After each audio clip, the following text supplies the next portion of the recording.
have here in front of you mga dakilahong tagapagpaganap dito. Sila ang nagpapatakbo nitong Filipino Movement for Transformational Leadership. Pero ang produkto ho natin ito, Gabay Kristo. Okay? Ang binibenta ho natin ay gabay. Hindi yung mga organisasyon. Ito ho, gabay. Gabay Kristo. At yun ho ang pag-uusapan natin ngayong hapon. Mula ho sa kay kaliwa, si Father Lucas ng CMN. No? Okay. Si Mr. Calleja, ang chairman nitong PMTL na to. Si Sparky Mier, ang dakila nating abogado at isa sa mga liderato nito. Sino ba susunod dyan? Si Roy. Ay, hindi. Si Alex. Alex, bakit nagbago mukha mo ngayon? Parang mukha ka santo ngayon. Si Alex, ito yung mga nagsusulat at gumagawa lahat ng para mangyari itong PMTL. Si Eddie, tapos si Bishop. Bishop, nakita ko si TV kanina, iba itsura eh. Parang santo. Ano? Okay. Tapos, sino pa? Uy, Aloy. Tsaka si Jotale, yan ang namumuno ng Couples for Christ. Ito ho, mga ating mga matatanong ngayong araw. Para maayos tayo, sabihin nyo yung gusto nyo itanong at ako'y magbibigay ng microphone sa dapat sumagot. Ako na? Okay ho ba yun? Okay, so ano na ho, nasa inyo lahat yung press kit. Taas ang kamay. May mga press kit na kayo lahat? Okay.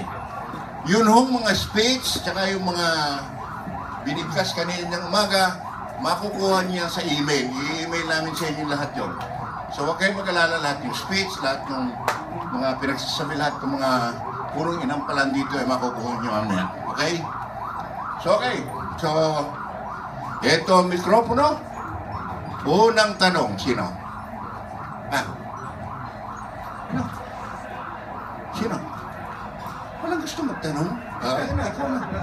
Efren Palurina sa Far East Broadcasting Company. Okay, Efren. Mukhang malaki po ang duda na ang eleksyong ito ay mapapatakbo in a transparent and credible way ng Commission on Elections. How do we feel that the PMTL, this primary, can address that? Alex, please.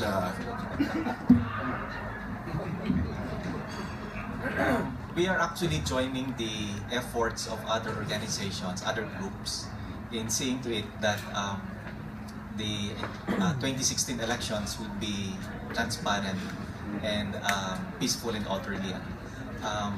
So we are also, on our individual capacities, we will be joining the efforts to monitor the how PCOS machines will be operated and will be used.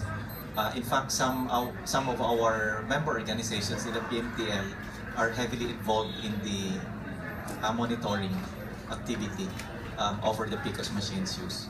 So on our individual capacities, we'll be joining those efforts of the organizations. So, salamat po.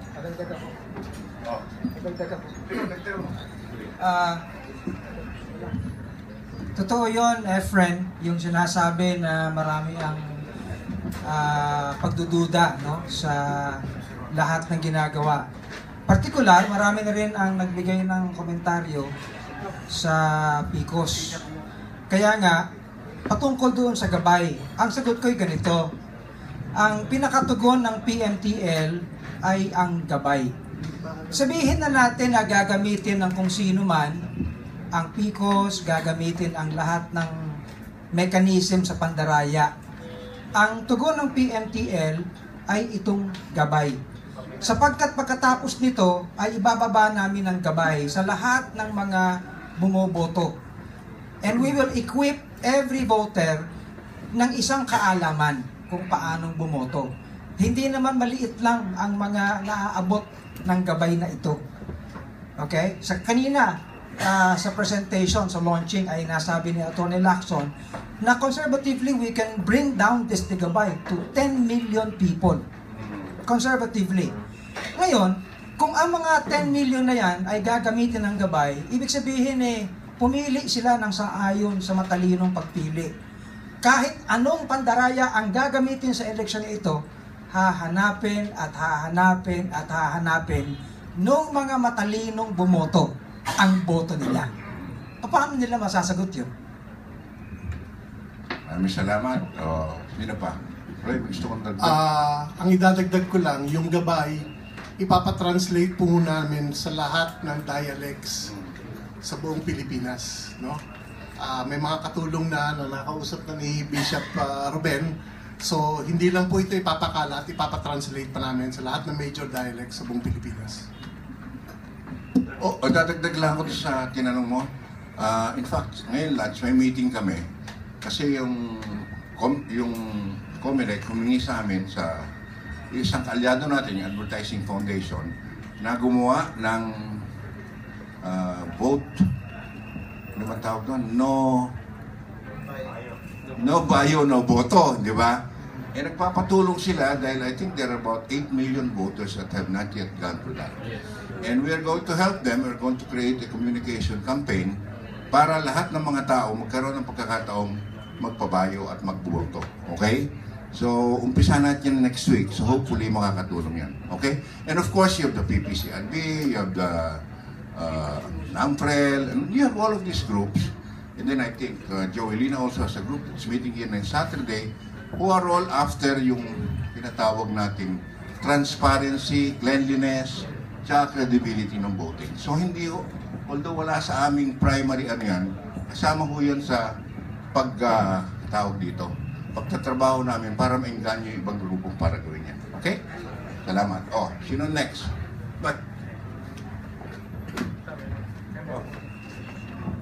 Peter Presscon from Catholic Media Network. This is the national launching. Will there be a regional or provincial launching of your movement?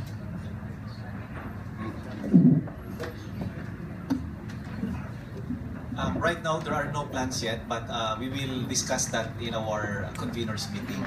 If we will have that, if there is a need for that. So, because right now, if you've seen our timeline, so for the next 2 weeks, it will be the recommendation period where every organization must submit, recommend this for president, vice president, and senators. Then after that, national convention. After national convention, October 5 and 6, 6 days of voting or selection period. So that's from October 7 to October 12. Then 13, 14, and 15, itatali mo na yung votes. Then October 16 is the last day of the filing of COC. So if ever, if you would decide to have regional launchings, it will be after the filing of COC. Thank you. Meron nagtanong sa akin, agreement niya tayo kanina. Sabi sa akin, hanggang senatorial lang ba yan? Hindi ba kasama dyan yung governor, congressman, yung local government? Sabi ko, aabot yan kasi, di ba, yung gabay naman, ibibigay namin sa lahat yan, yung mga gustong gumamit yan. Okay? So, actually, can I answer? Sige.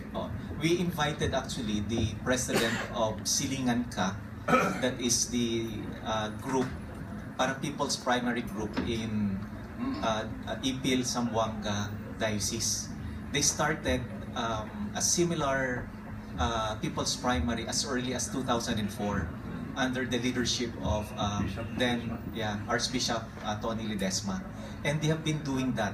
Nakapa-elect na sila ng governor, nakapa-elect na sila ng congressman.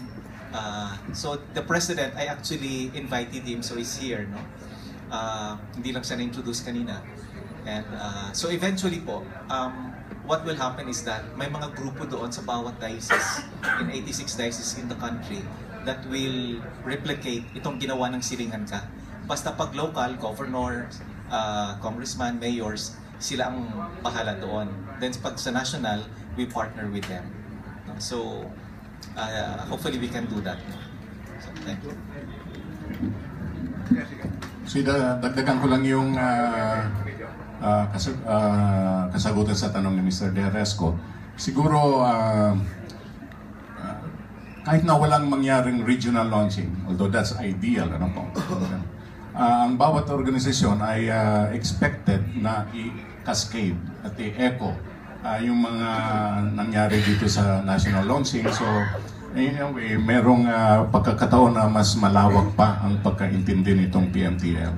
Maliban doon sa efforts ng bawat organisasyon, I think meron din tayong social media facility na para ipaalam sa karamihan kung ano ito at ano yung nangyari sa launching na ito at ano yung Gabay Cristo at iba pang mga importanteng bagay. Paterno S. Makel po from Rappler.com. Mayroon lang pong perception na kapag ang mga church group nagsama-sama, mag-e-endorso na naman ang alternative candidate na hindi na naman mananalo. Paano niyo po i-address itong ganito pong perception? Okay. Kaya nga nakasulat na yung gabay eh. So, ibig sabihin, we want them to know this, not just as read, but gusto namin na ito'y maisa puso ng lahat. Sa palagay ko naman, lahat ng mga faith-based organizations dito, ang tingin sa bawat miyembro ng mga iba't ibang gawain ay may puso eh. Na nakakarinig sila, na tututo sila. So, doon tayo nagsisimula. Okay?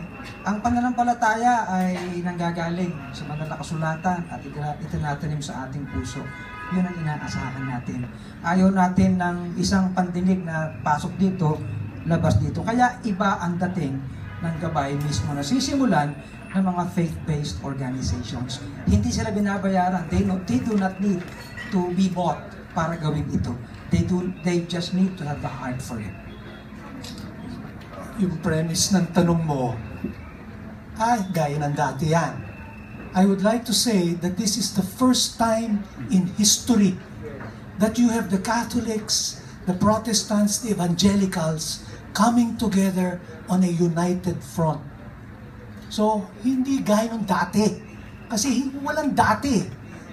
And gusto kong ma-emphasize lang sa ating lahat dito na walang agenda ang mga grupo dito except mag-elect tayo ng servant competent leaders, ha? At mga nagsisilbi talaga sa bayan. Walang mga kanya-kanyang agenda. No? So, paki-disabuse lang yung mga minds natin na gaya ng dati, walang nangyayari dyan. Eh ngayon lang natin sinusubukan to dahil lahat kami, naging discernment namin na ngayon na ang panahon eh. Tinatawag na tayo ng Holy Spirit na magtipon-tipon na at kumilos na, mag-unite na, dahil kawawa naman ang bayan eh. Diba? Yun lang.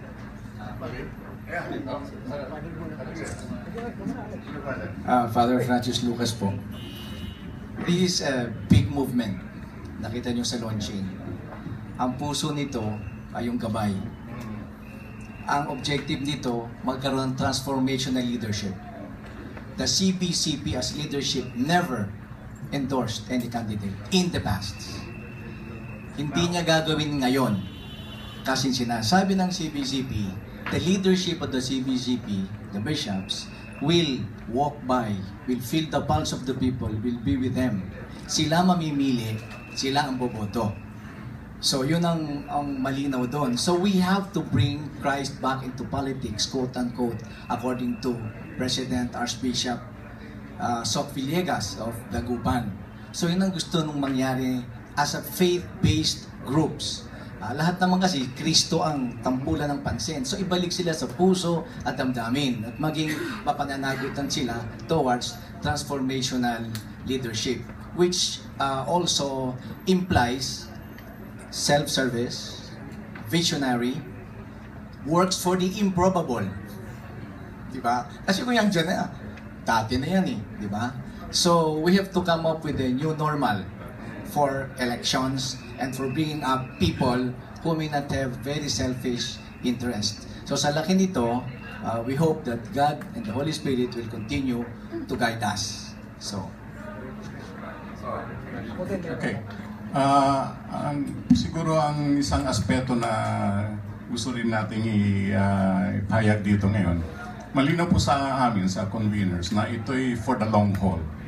This is a process na umpisan ngayon, pero hindi ito matatapos sa 2016. Patuloy ito at as we gather strength, ma-achieve natin yung mga pangarap natin. Pero malinaw na hindi ito one time, hindi ito hanggang sa 2016, patuloy ito. isa pa, gusto naming sabihin sa lahat na yung mga conveners mismo nakikita nyo sa harapan, ito'y walang bagahe sa buhay. Hindi ito tumatakbo, hindi kami tumatakbo sa isang mga posisyon. Hindi kami nagre-representa ng mga political parties. Okay? Nung naimbita ako rito, talagang tinanong ko si Attorney Alex, sino-sino bang nasa likod nito? Ano ba ito? Is there any political power behind this? At binigyan nila ako ng guarantee and I have seen it. Kaya ganun na lang ang aking ding buhos na pagtulong. So palagay ko'y ma-appreciate din ito ng ating mga kababayan. Isipin mo yung mga nakatenga sa traffic everyday. Nananalangin na yun sa Diyos, wala na silang magagawa eh. Nananalangin tayo lahat kung anong magagawa natin. Okay. Meron akong kaibigan, piniliwanag ko sa kanya itong proseso. Sabi ko, alam mo, bagay ka dyan eh. Pwede bang ikaw i-nominate ko sa senator? No? Dahil mukhang kaya mo naman yan. Ano? Ang sagot niya sa akin, baka hindi ako manalo. No? Tinatakpan mo daw ako. Pogi ka naman. Sabi niya sa akin, I am not electable. Sabi ko sa kanya, but it's your duty to give the people a choice of a good candidate. I think what we want to disabuse in the minds of this process is only those who think they can win, even if they cannot run the country, but they think they can win, should run for elections. Would you like that? Or would you rather have somebody who you know can run this country and you back him up? And I think if they pass the gabay, if they gabay qualified, then I think these are people that we should prefer. And you know, I don't think we're insulting the Filipino by saying, you know, hindi naman siya movie star eh, pero, di ba, walang laban yan. Palagay ko kung gusto mo itanong na diretso, ikakampanya ba namin itong mga pipili namin? Oo! Siyempre naman! Makakapili kami tapos di namin kakampanya. Ano kami, luko-luko? Lahat kami mga ngampanya para sa mga pipili namin mga servant leaders. Di ba, Alex? Saka na niya sa press kit niya. Ng People's Choice. Oo, hindi, kakampangan niya nga. Oo. So, hindi pwede yung, hindi, namili kami, ganito, tapos walang, hindi, kakampanya namin yan. Umasa ka dyan. Okay? Oo. Question. Good morning po. Jay Ruiz, ABS-CBN Okay. News. Kay Attorney Lacson, don't you think, based sa timeline, parang maaga yata yung announcement ng endorsement natin kapag October 16, i-announce yung endorsement? Kasi hindi pa natin napapakinggan yung iba't ibang mga kandidato, and then we will, as I understand, it will be on October 16 that you will be naming the candidates who will you endorse. October 16 kasi is the last day of the filing of COC. So, we scheduled the National Convention October 5 and 6, then the voting October 7 up to 12, no? Tapos eventually declaration of the winners ng primary October 15. The reason for that is, or at least one of the reasons for that is, the organizations might be nominating someone who is completely unknown, someone who is not there but qualified, and pag kinausap nila baka pumayag. So, and for all we know, the other organizations are thinking of the same person, and baka manalo siya doon. So, mahabol doon sa filings ng COC. So, because we are not limiting the filing of, nominations to the known candidates. Nasa organization members talaga yun. They can nominate someone known, they can also nominate someone completely unknown. They can nominate a member of the organization, they can nominate also outside. No? So, it's really upon the organizations, the leaders of the organizations. So, Attorney, on October 15, will complete lineup na tayo? Or 16 yung declaration? October 15, that's what we hope to achieve, na may lumabas na siya na nominees.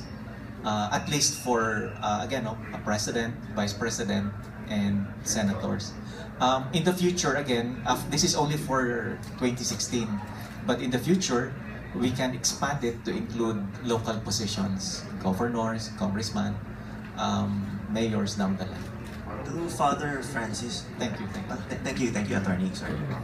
To Father Francis, Father, how can you reconcile that? You said you're not going to endorse, but you'll be supporting the gabay. I would like to express the leadership that makes the CBCP as a whole, all the bishops together, they will not endorse that. But it's up to the people. It's the people's voice. It's the people's choice, not the leader's choice. Because this is what we need in our country, to really change the perception, to change the culture, to change the ways that we do things during elections, which has been discussed by the speakers earlier. So we have to change this in our culture. And you need a big movement to do this, especially faith-based, because the center of what we want to do all together is bring Jesus back to politics and to every aspect of our lives. May I add, Father Jade, may I add, Jade? Because I think that's a crucial question. What was endorsed by the CBCP was the principles in the process of the People's Primary. And in this process, you have two entities. One is the PMTL, the movement, kung saan yung members nito are the organizations. This movement are not, the members of this movement are not endorsing candidates. They are only implementing the whole process, including the gabay, the reform agenda, tapos nag-shortlist lang sila, hindi sila nabumoto. And tapos, nung may shortlist na sila of nominees, finorward na yung shortlist dun sa People's Choice, which is a separate entity altogether.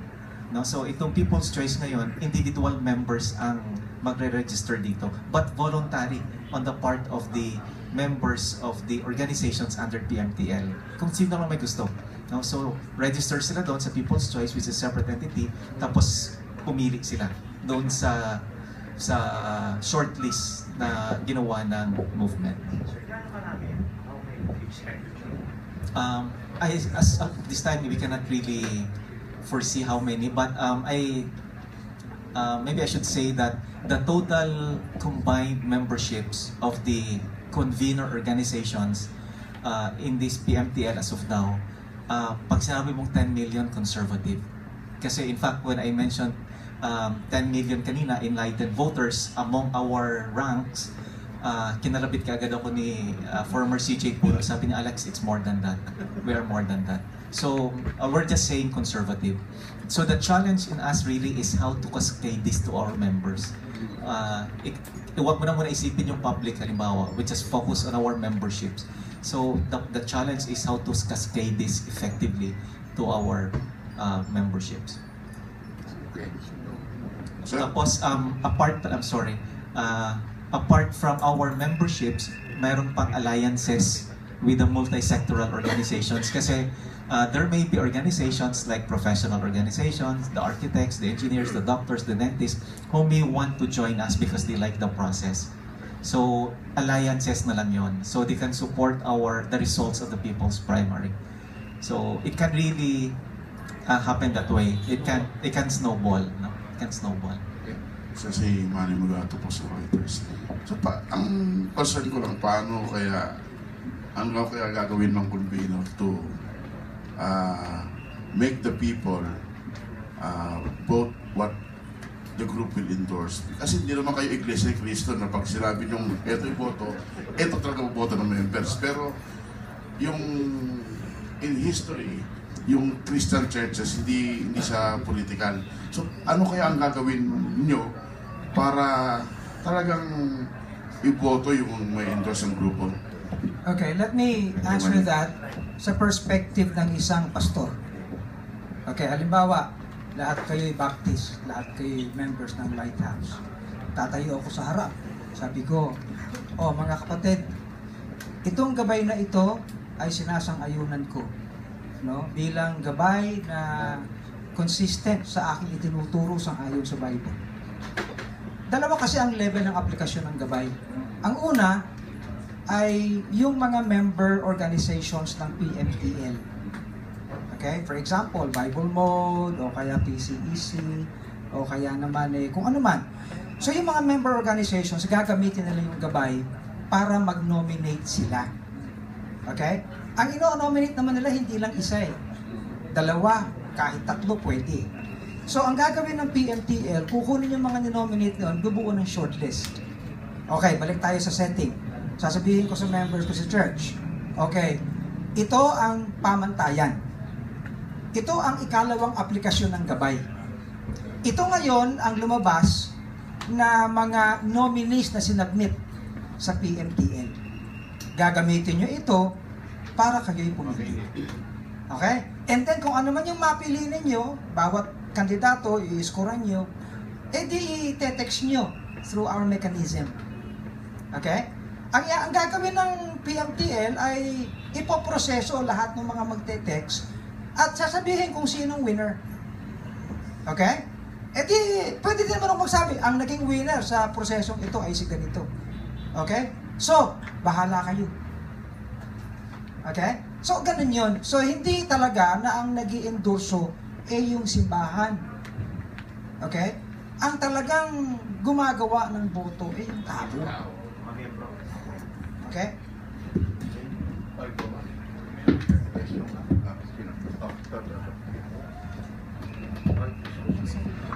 Magandang tanghali, ang Marisol po from GMA7. Attorney Lacson, sir.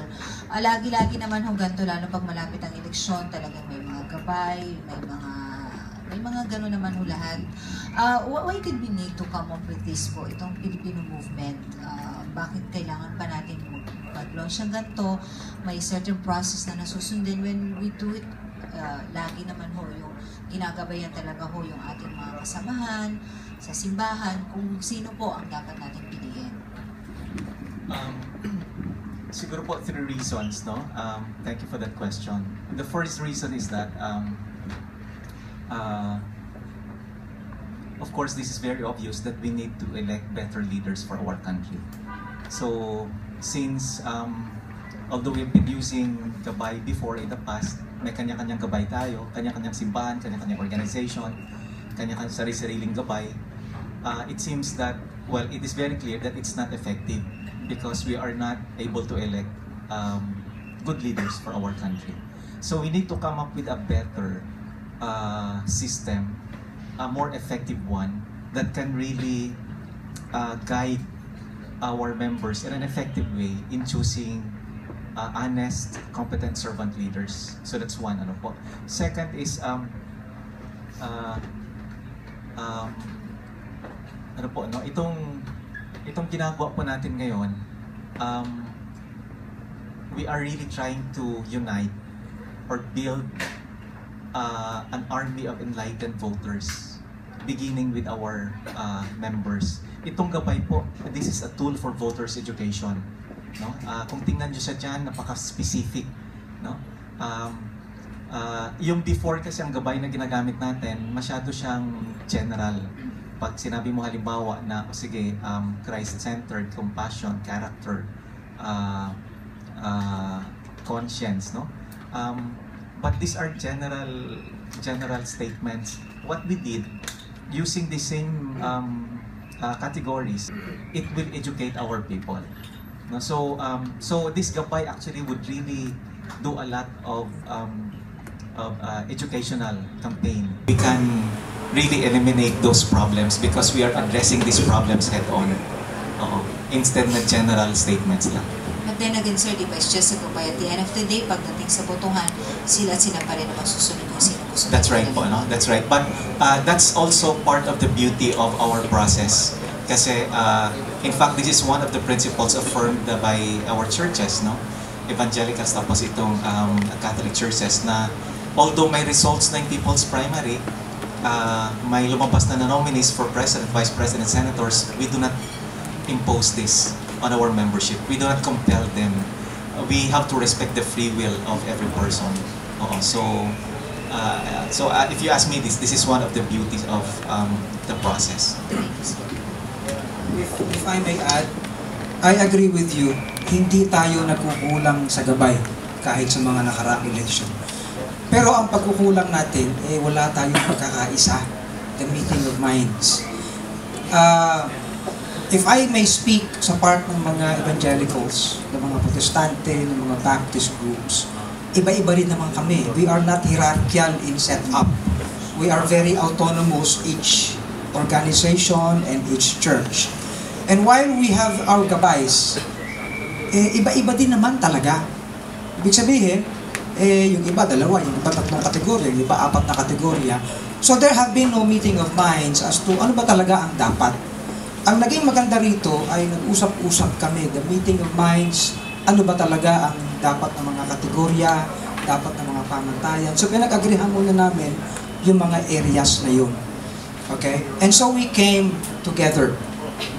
Not just the meeting of mind, the agreement to bring this down and cascade this to our people. Nung araw, may halimbawa, isang grupo, may gabay sila. Ito ang gabay natin.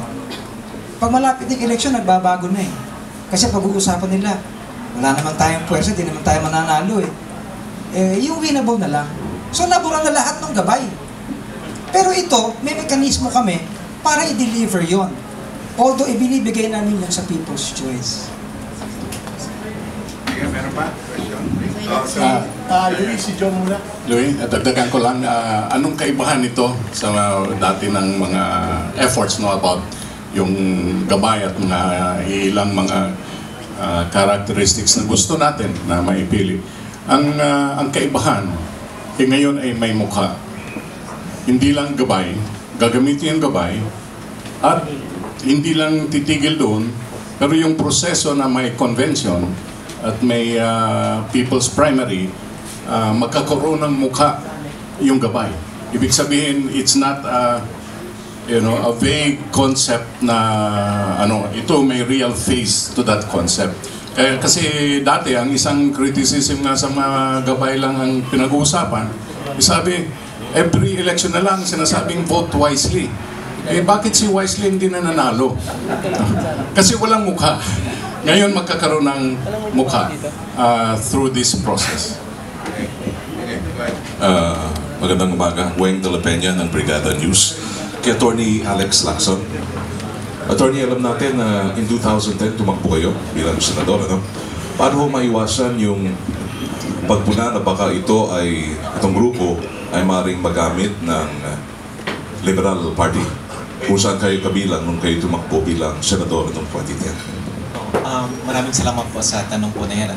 Totoo po ay tumakbo po ako noong 2010 and on the last day of the filing of the COC, December 1, upon the invitation of then Senator Noynoy. And I was invited several times by Liberal Party to join formally the party.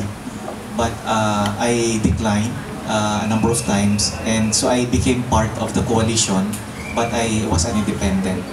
So during the campaign, in fact, several LP officials approached me, mag-swear in ka na, join officially LP, para the LP on the grounds in the provinces could campaign more actively for you. And I declined because I was not sure if I really wanted to be in politics. So after the campaign, several LP again approached me, but at the time I decided that I was out of politics.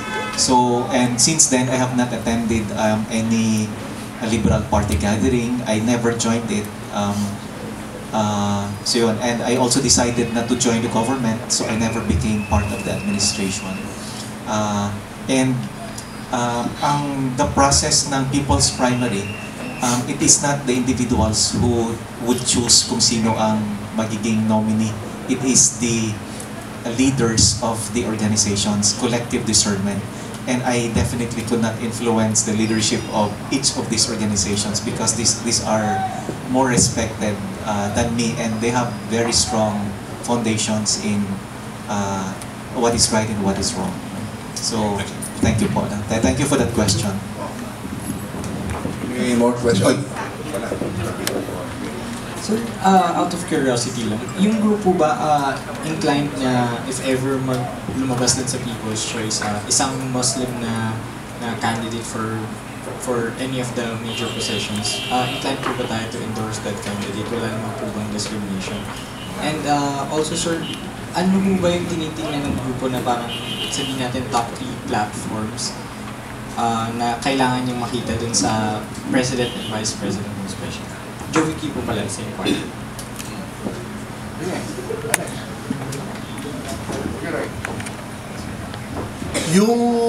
Ang lalabas na kandidato, yung kandidato na i-recommend ng mga faith-based organizations, no?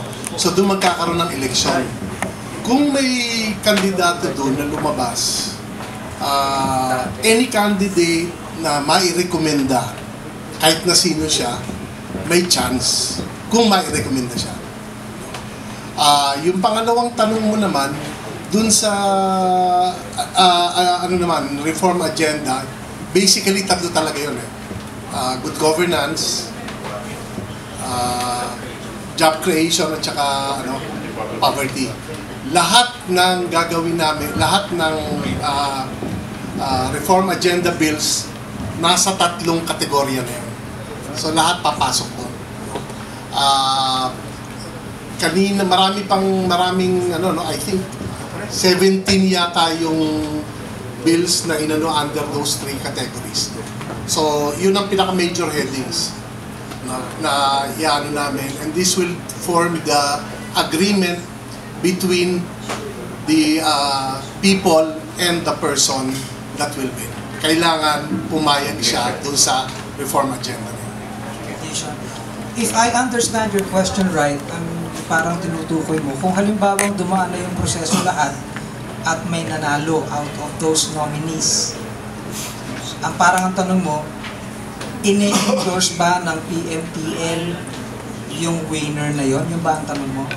And kung meron bang discrimination if sa any religion, kung ano man yung candidate? And moot and academic na kasi yun kung halimbawa ang it's given na ang tatanggapin lang naman ng nominees, ng mga nominations ay galing sa mga member organizations ng PMTL. So that becomes moot and academic. Pero yung sinasabi, tinatanong mo kung is it practically an endorsement of the PMTL? The PMTL does not endorse. The PMTL owns the process. So what we do after na may manalo, given all those nominees and the process will happen, we will just announce the winner. And then give the results to the people's choice.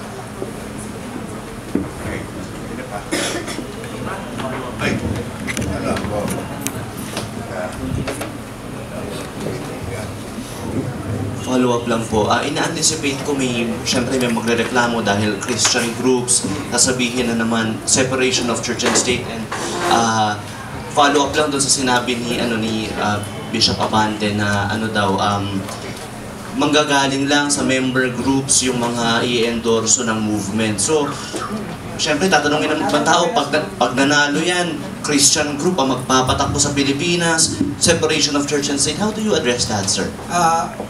Firstly, please allow us to correct your we are not doing endorsements. Okay? So, ang tatanggapin namin yung nino-nominate nila, yung mga tao. So, we only present it to the people's choice as nominees. And then, ang proseso, we will just announce the winner nung prosesong daraanan. Okay? Now, in respect to the separation of church and state, palagay ko, it's the people's choice However, na you say, i-nominate ng ng mga Christian organizations. Meron naman tayong gabay to safeguard it. Let me try to answer po doon sa separation between the church and the state. Two answers siguro. Number one, it is actually the lay people who are in front, who are pushing for this, who are involved. It is not the churches. So the churches have blessed and endorsed it to their members, but it is the lay people who are involved. Second, so there is no violation immediately sa separation between the church and the state. The second, this is not covered by the principle of separation between the church and the state as enshrined in our Constitution. Sa Constitution kasi very specific yung prohibitions sa separation between the church and the state. No? There are four very specific prohibitions doon sa separation between the church and the state. No? And for instance, the government cannot pass a law that would set up a church, establish a church, no? So non-establishment laws. So bawal ang gobyerno na magtayo ng sariling simbahan. That's one. Second, bawal ang gobyerno na magpasa ng batas and that would impose a religious test. For instance, sabihin ng batas na yon that only Catholics can be employed in this particular bawal yon, or can exercise this civil or political right, bawal yon. No? So tapos also the government cannot through its Congress cannot pass a law allotting certain budget for what it calls religious activities. So yung mga very specific prohibitions yon sa separation between the church and the state. No? So this one hindi talaga siya pasok. So in fact, if you notice, kahit na pare pwedeng tumakbo for public office, and it's not a violation of the church, separation between the church and the state. Kahit ang bishop pwedeng tumakbo, so it's not really a violation. Even a priest or a bishop can become a president of a political party in the country, and there is no such violation. So so hindi siya covered ng principle of the separation between the church and the state as enshrined in the Constitution. Thank you. Okay. Any more questions? Are you shy? Gutom na kayo? Yun, meron eh. Sabi ko na ano mga Yan. Ano mo na? Sa magandang dalaga sa likod yan. Attorney Lacson, sir, if before you recommended or asked someone actually to run for a highest position, does it mean sa ngayon you don't see any candidate na ikaw na like lantaran na pwede mo siyang pakiusapan ulit at sabihin na please Mr. run for you don't see anybody now amongst all the candidates? I have really made a personal commitment not to endorse any candidate, not even speak against anyone or in favor of anyone, because I really want to protect the integrity of the process and my involvement in the process. So sa akin, I would like to be part of the process 101%. Whatever kung ano yung lumabas doon, then I'll be with that results. So yun yung naging position na I've decided to take. So thank you. More? Siguro yung last action na nakalagay doon sa timeline yun, we will campaign for these candidates. Tama ba? So kung sino yung manalo doon sa People's Choice, ikakampanya ng organizations yun, ng grupo, ng mga grupo. Itong mga kandidato. Okay. Ikakampanya to ng mga tao. In People's Choice, it's going to be the people who will campaign, not the organizations. So, yun ang pinag-usapan namin sa proseso. Kaya kayong People's Choice, yung mga tao doon, yun ang kakampanya para dito. Please take note po that the People's Choice is a separate entity from the movement. So ang members po ng People's Choice are individual members ng lahat ng organizations under PMTL.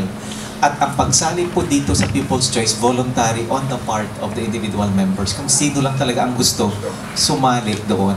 Tapos pag may candidates na lumabas ang People's Choice, magkikreate halimbawa ng national campaign team ang People's Choice. Pag nag-create ng national campaign team, lahat ng individual members ng lahat ng organizations under PMTL are welcome to join the campaign team voluntarily on their personal capacity. So this is not a political party, this is just a support mechanism for the candidates na lumabas ng People's Primary. So tapos halimbawa, the kind of support that we can give, we will not be raising millions of pesos here, no? Nothing like that. Ang mangyayari lang po na kinds of support that we can give to the candidates ng People's Choice, halimbawa, pupunta sa Bacolod City, tapos may members, individual members, yung mga organizations ng PMTL doon. Then, it will be announced na, darating yung candidates dyan. Paano ka makatulong? Get in touch with the coordinator doon sa Bacolod. Tumulong ka doon sa pagsundo sa airport. Join in the motorcade if you want. join in the market campaign sort if you want, join in the house-to-house campaign if you want, help in organizing a forum or public rally. Tapos kung walang matulugan, pwede mong patulugin sa bahay ninyo. Pag uwi, hatid nyo rin sa airport. Tapos yung members po doon sa Bacolod City, they can all contribute ng pera. Again, personal po yun sa kanila, depende sa kanila, to come up with posters na kahit Manila paper lang yan or ano, na pwedeng idikit nila sa bahay nila on their own. So it's going to be a people's campaign. The good thing is, pag dumating doon sa isang lugar, isang town, isang bayan, isang probinsya, may sasalubong sa kanya. May iikot sa kanya. May grupo na sasalo sa kanya. But we are not raising millions of pesos to, but it's just really more of manpower, love for the process and the support na gagawin po natin. Any more? Lagyan natin ng parang scenario. I am here as part of the conveners. And basically, I represent the Bible Mode. I'm the Secretary General of Bible Mode. So let's go through the process. Halimbawang nominate na, nagbotohan na yung mga tao and everything, nag-announce yung PMTL na nanalo. I can actually personally campaign for the one who wins. But I have to take off my hat. I'm not doing that as a convener ng PMTL. I have to for myself be a part of the People's Choice individually. I cannot go into the People's Choice as a Bible Mode. But I can, on my individual capacity, take part sa campaigning. So yun ang pagkakaiba. So it is not the PMTL that endorses or that campaigns, but it is the individual who gets into the People's Choice. Sir, one more question. How can you safeguard the National Convention? I mean, can one group hostage the convention by bringing in voters? Like for example, so how do you safeguard that? The sanctity of our own election. Of our own election for this process or for the national for this process. Only members of our organizations will be allowed to select. For example, the Catholic Church has this X number of... cannot be just because you're a Catholic. You need to be part of a faith-based organization where there's a list of members. Sigurado tayo na yung 10 million na yun, sigurado mo boto yung sino mo makipili. Hindi. Ang target natin doon is that yung 10 million voters within our ranks, kasi sa memberships pa lang to combined membership, aabutin natin yun na mabigyan sila ng gabay, and tapos they will be able to use the gabay in selecting. So, but it does not mean that they will actually vote. So again, we are trying to raise an army of enlightened voters. So it will take time. It will take time to cascade. But let us just be patient because as you can see the commitment of these people, these leaders of their respective organizations, eventually po, bababa at bababa yan. So, conservatively, kung 20% lang ng 10 billion na members ang talagang supportan kung sino manalo, yun yung actual votes. Again, if you will measure our success in this, the first level of success that we can say is the coming together, the unity of the various Christian organizations from the Catholic and the Evangelical. That's one. Second, the fact that we're using a common gabay, which is a very powerful tool for voters' education. This time, a more effective tool because mas specific So we will measure our success by how far and wide we're able to guide our members. How far and wide we can bring it down to our members. So wala kayong target? We cannot. It's going to be very speculative at this point in time. But you see that eventually when the votes come in, then we can say, okay. Kayo magabay na rin. Meron pang tanong? Meron ba? Sa likod? Wala na?